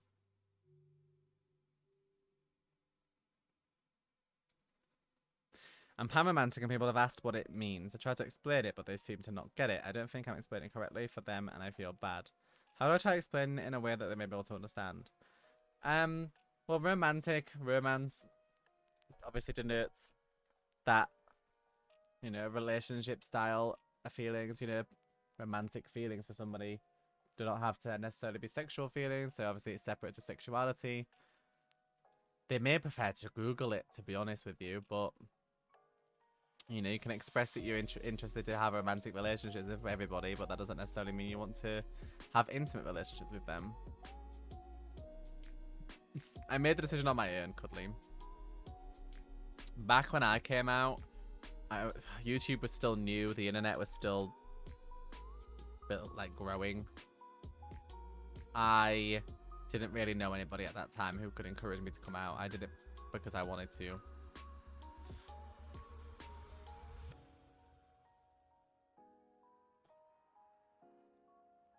Before you were trans, did you have any other sexuality? Just to make sure that you're not confusing that trans is an adjective to describe someone's gender identity and not sexuality. They are different things. But yes, I think I was fairly sure that I was bisexual before I transitioned, but after my medical transition, I am straight because I am not attracted to women anymore. And I don't feel that there's... I feel that there's like a small amount of like someone explained this to me once before. There is definitely some sort of like asexual tendency in there somewhere that has developed along with my hormones, but I don't remember. It's a specific type that someone explained to me, and I was like, yeah, that sounds like me, but I don't remember what it is. There's a lot of confusion I think a lot of people have because there's so many things on this spectrum to understand. I just try to respect everybody when they express how they feel, and we got on with life. But I think the best way to describe my sexuality, I can't remember the name of it, is Bruz, was it you? That might be it. Let me just check.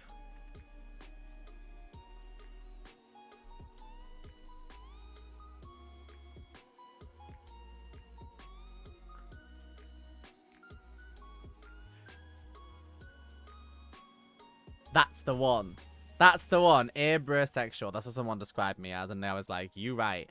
My like attraction to people changes a lot. Sometimes I will go through like phases of like being interested in being intimate with partners and being attracted to people, and then I will go through phases where I want everyone to leave me alone.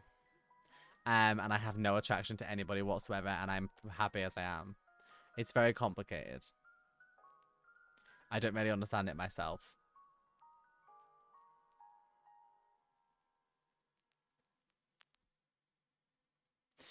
What was it like to have a presence on the internet pre-transition and post-transition? It feels like a uniquely challenging situation for people to know in both periods of your life. Yeah, so I have a unique situation, and that is that I was on YouTube for a few years before I came out. And so people knew me already, and called me my old name and watched my videos before. I hate looking back at any of them, and that's why they're all private.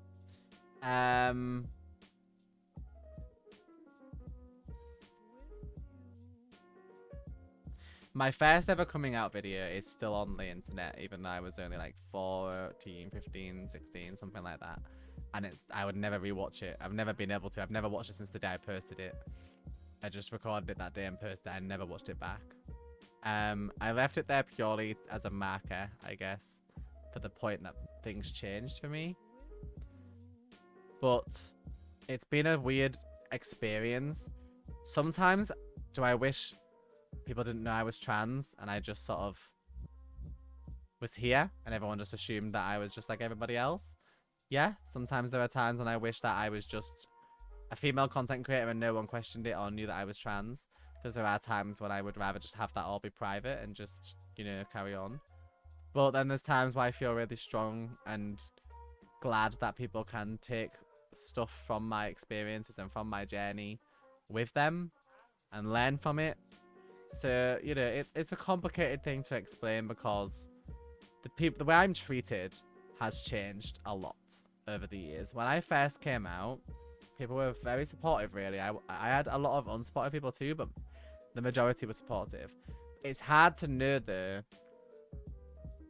what is to blame for the nastiness that has happened over the last couple of years. Because you could say that it's because I'm trans, or you could say it's because I've grown a lot, so just more people know who I am. Or you could say it's because more people know who I am and they know I'm trans. You know, there's a lot of reasons that things have changed, but it's hard to know which thing is to necessarily blame the most, whether it's my gender identity and transition, whether it's the fact that I am just a larger content creator now. And the reality is, more people know who I am now, so of course more people are going to be mean. There's going to be more people that don't like me because more people know who I am. And so there's going to be more people that do like me and more that don't. You know, the minorities get bigger when the majorities get bigger. So that's just, I think that's just part of it. And I think I have done so much thinking about this over the last few years that it's made me feel so down. And now I just don't like to think about it. Because, like, for example, I don't read my own comments anymore until after my moderators have moderated them. They go through and remove all the, like, really nasty comments before I read it. Anything constructive we keep, but if it's nasty, we get rid of it. I don't read my Twitter mentions really anymore. I don't really read my DMs anymore. I don't really go on Discord anymore. Because I find that people are very mean on the internet and upset me a lot, and I'm not good with criticism.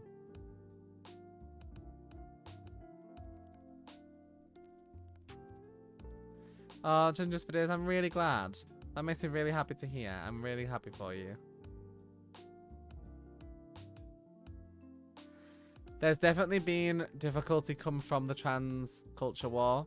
There's difficulty that's come from the fact that I play a game for my main content that has been a struggle to make content for the last year, and people blame the content creators for that.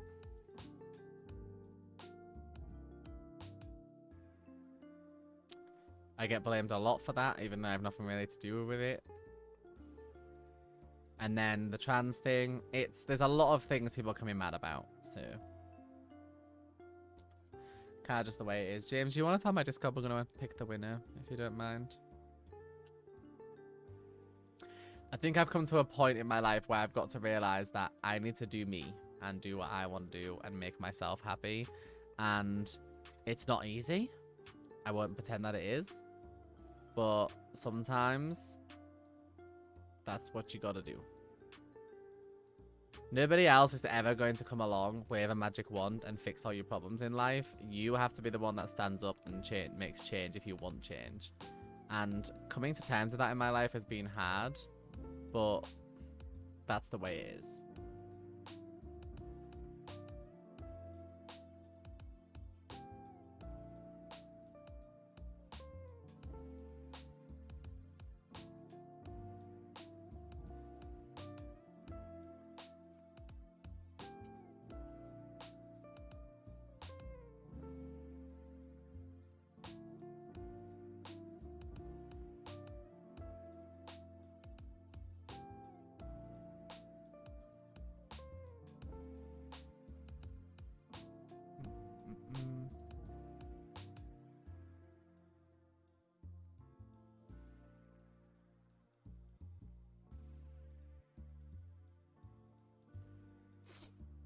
Thanks, James. A lot of people, it's really easy to convince them that things are black and white too. It's really easy to say to them, like, if we ban all trans people, then men won't pretend to be women and attack them. And then people are like, yeah, we don't want women to be attacked. That sounds like a great idea. But they don't really actually do any of that thinking to think, like, hang on a minute. But if men want to attack women, they don't need to dress like a woman to do it. They'll do it anyway. You know? They don't have that, like, process of figuring that out. Some people don't want to. Some people just want to live an easy life. My grandparents are a great example of that. So they just believe anything that's on the news. People go like, let's get rid of trans people, and because it puts women in danger. And people like my grandparents are just like, okay, because they're like, yeah, we want everyone to be safe, so let's get rid of anyone that makes them unsafe. But that's because they're just believing what they see on them in the media as that trans people are making things unsafe, you know, even if it's not true. A lot of people lack that critical thinking because they don't have the experience that they need in order to have it. Or the understanding. This is exactly what happened with Brexit in the UK. Loads of people were just like, let's do this. It'll make our country really rich and prosperous and stop all the immigration. Yay. And everyone was like, okay. Didn't think about all of the other repercussions though, did they?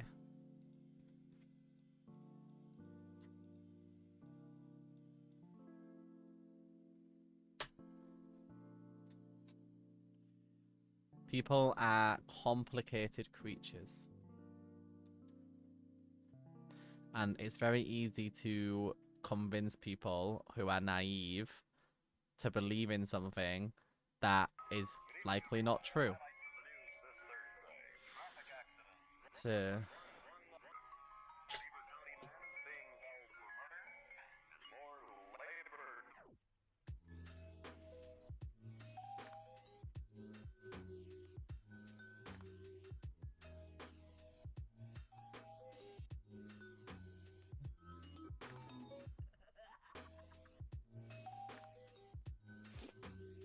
So, let's get this, before we announce this winner, let's find something out. What are all of your pronouns? What are your identities if you want to share them? Your sexuality, or your gender identity. Good.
Okay.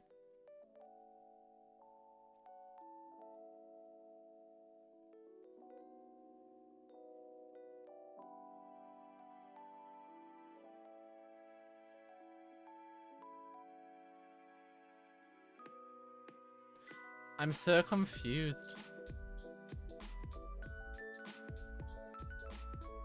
Sorry, someone in my Discord complained about being pinged, but they have the ping role. So, like, they claimed the ping role, the role that gets you pinged. and then was like, why does this server ping so much? Because you got the ping rule?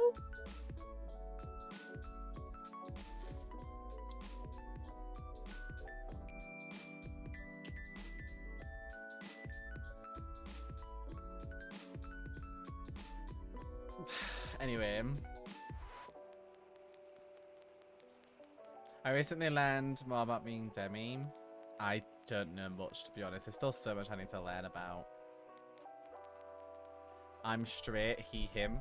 Webby, welcome to one of the only places on the earth where you are a minority.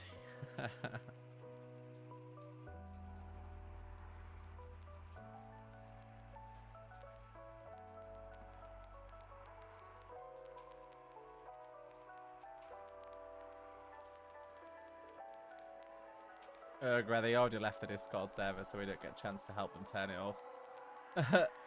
Hi, call me Nightmare. How you doing? I'm good, thanks. How are you?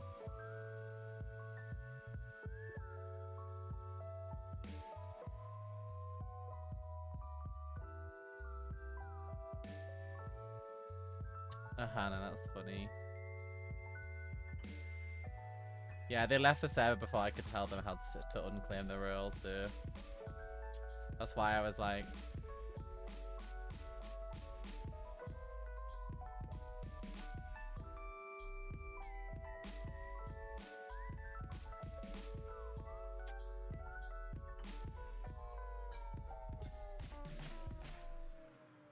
it's complicated, isn't it? It's like from so many spectrums and things about ourselves to try and understand.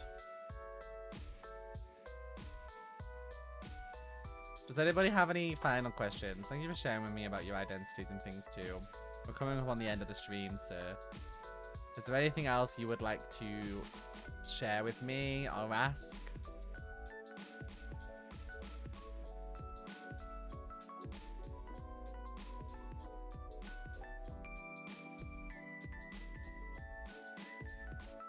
I think I'm ready for a nap, but I've got so much to do still today.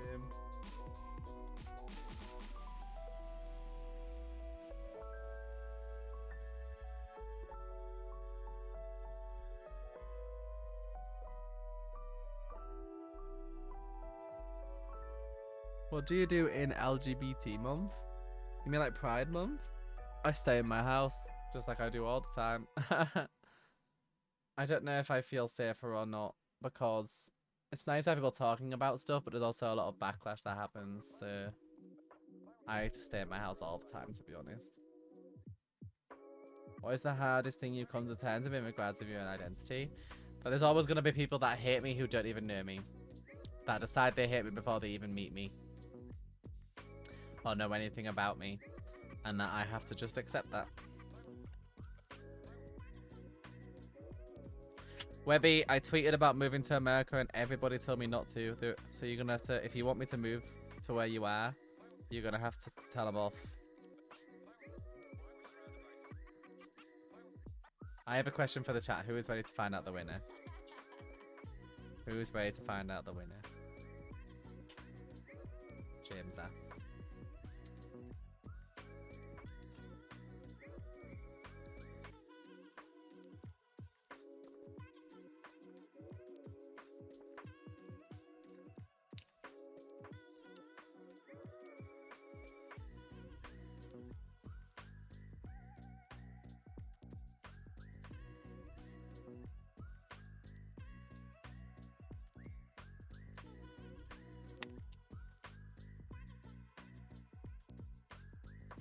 Yes, but I like where Webby lives.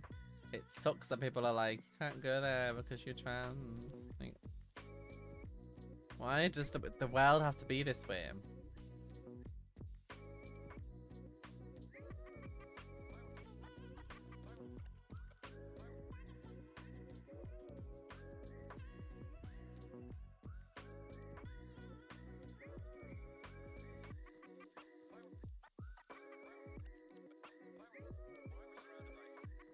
Alright. The winner is, James is going to announce, guys. Here we go.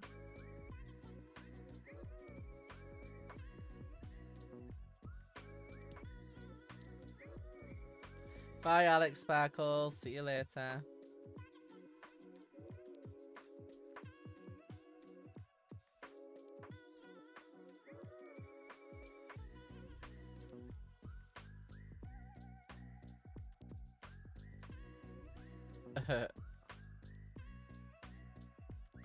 All the drum rolls.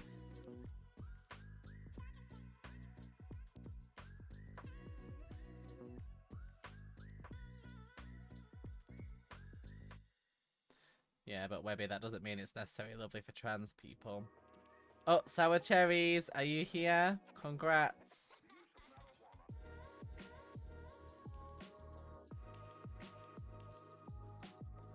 They're here. Awesome. Congrats. Alright, guys, so we are coming up now onto our final 5 minutes of the stream. Does anybody have any final questions or curiosities about transitioning, specifically medically or socially, that they would like to ask, or any LGBT questions? Because you will not see me on here again until next month. So now is your chance. You will see me, I think I'm streaming the 15th next month again, I think, on here. So you'll see me just before I go for my implant surgery.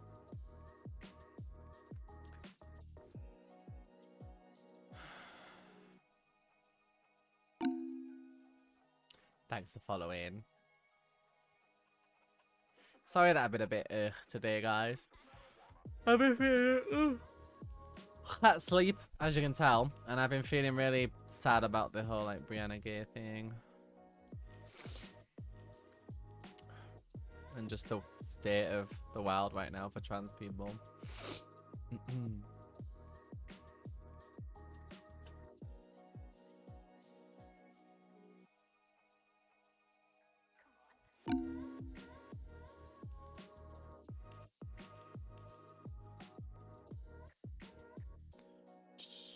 How do I come out to my parents? It's definitely one of those things where, like I always say, you need to know if you're going to be safe or not. And if you can't guarantee your own safety, then you may want to consider whether or not you want to come out right now. Because if you can't guarantee that you're going to be safe, or it's going to put you in a position where you may be challenged, then, you know, you should be really careful.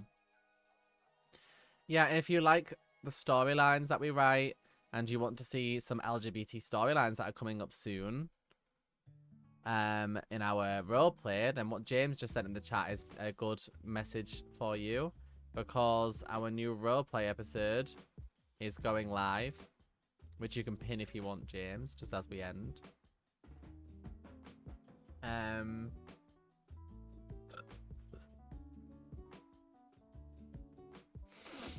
And it would certainly mean a lot if you could support that channel, because my main channel obviously is right now, so any support you can give to the other channel would mean a lot to me. I would be very grateful.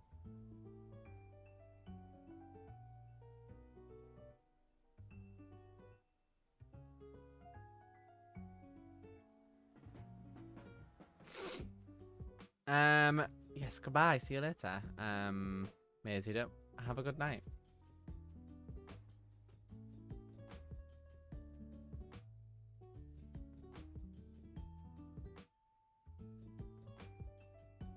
Every place has its bad people, every place has its good people, guys. Do remember that.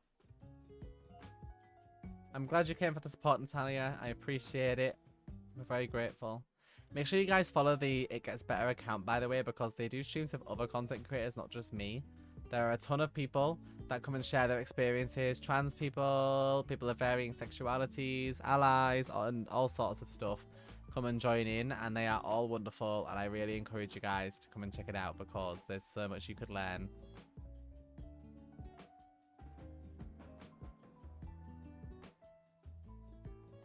So I encourage you all to come out and check out some of their streams too.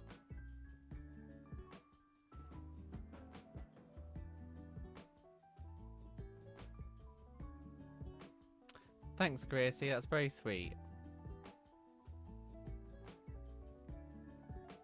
Thanks for saying that.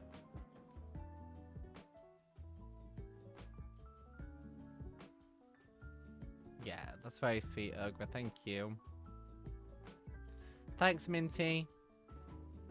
Thank you all. I hope you all have a great night and a great day. I hope you all have a day filled with love and joy. I hope you remember to tell your loved ones that you care about them. And just in general, have an absolutely fantabulous day. Or remainder of your day, or whatever time it is for you. Thank you so much for chilling with me and spending some time with me. I always love getting to spend time with you guys. You are always wonderful and sweet and amazing and just the best. And I am forever grateful for all of you for spending time with me. So thank you so much for being here. And I will see you all very soon. Bye everyone. Have a great night. I'll catch you next month on this channel for some more LGBTQ plus stuff. I'll see you guys soon. Bye.